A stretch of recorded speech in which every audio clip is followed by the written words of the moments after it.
Thanks for joining me today. We're going to talk about grading the Vegas Golden Knights during the pause. Now, before we get started, I just want to ask you to please like, subscribe, hit that notification bell, which will alert you when my next video will be coming out, which, by the way, will be about the Vancouver Canucks. Now, if you don't know already, I'm going to be reviewing all 31 NHL teams, and I'm doing it in reverse alphabetical order. I just finished one on the Washington Capitals, and I'll put up links to all the other videos somewhere up there so you can check them out as well. Now, moving on. The Knights. So far this season, one could argue they definitely had a slow start. They had a bad November and January, but things really started to turn around for them in February and March. And if the pause affected any team a bit negatively, somewhat, it might be the Knights because they were on a bit of a roll. However, they're getting a lot of key guys back from injury, including Stone. So that's important. Not to mention that they made a couple of huge trades before the trade deadline. Picked up Robin Lehner of the Chicago Blackhawks to back up Fleury. What? Yeah. And then there's Alec Martinez, which they grabbed from the LA Kings, who's been quite a surprise for them and has come as more than advertised, really. Now, when it comes to finishing off the season before the pause, they won their last 2 games. They were 8-2 in their last 10. They finished with 86 points.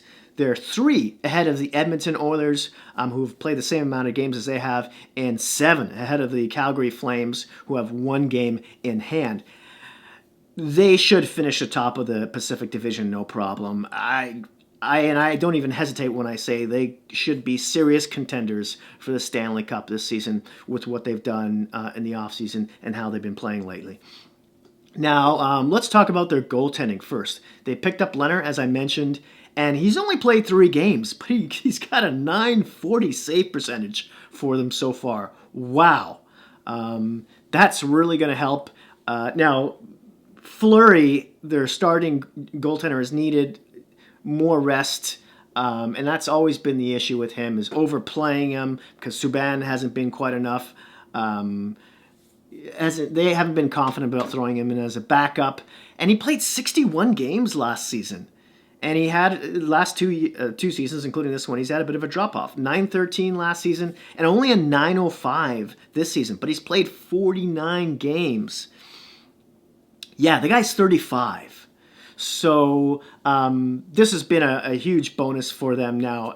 Lehner, I would imagine, would walk at the end of the season because I don't see them paying $12 million plus for 2 goaltenders.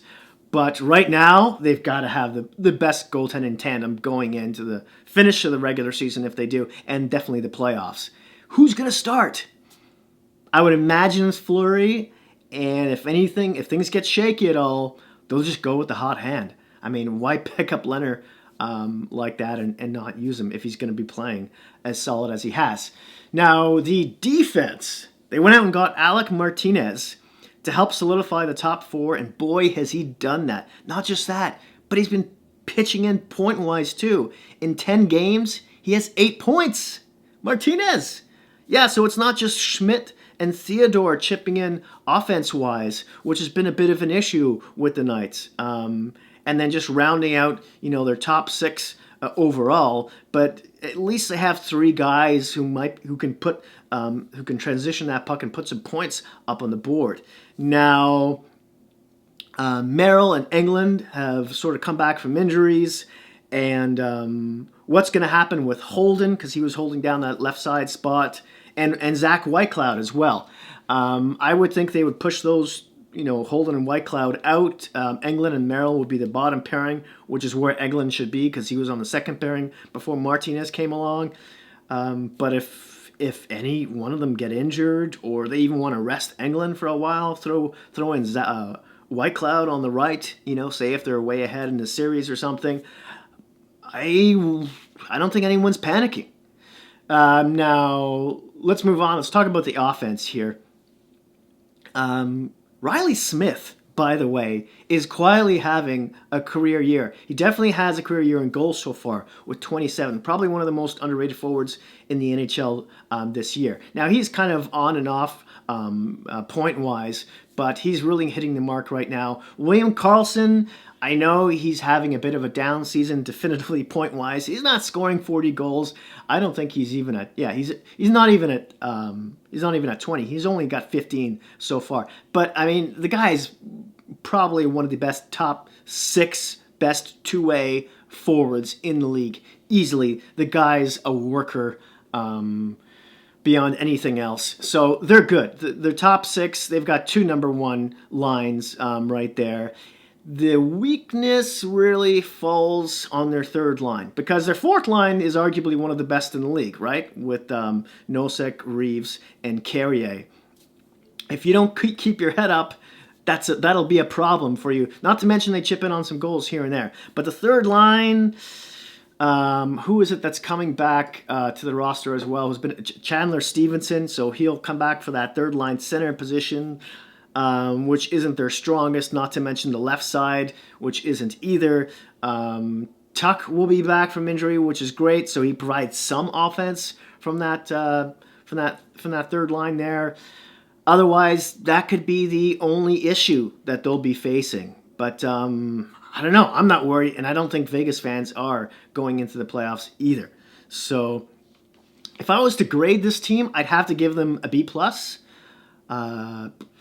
arguably an A-, really, because of how well they've been doing going into the pause. And with all these healthy bodies back, look out. Yeah.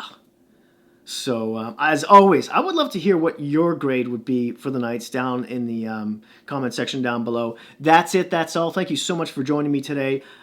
Please don't feel shy about sharing this video. It really would help out the channel, and I'd appreciate it as well. Thanks again, and stay safe out there and stay home if you can. See you soon.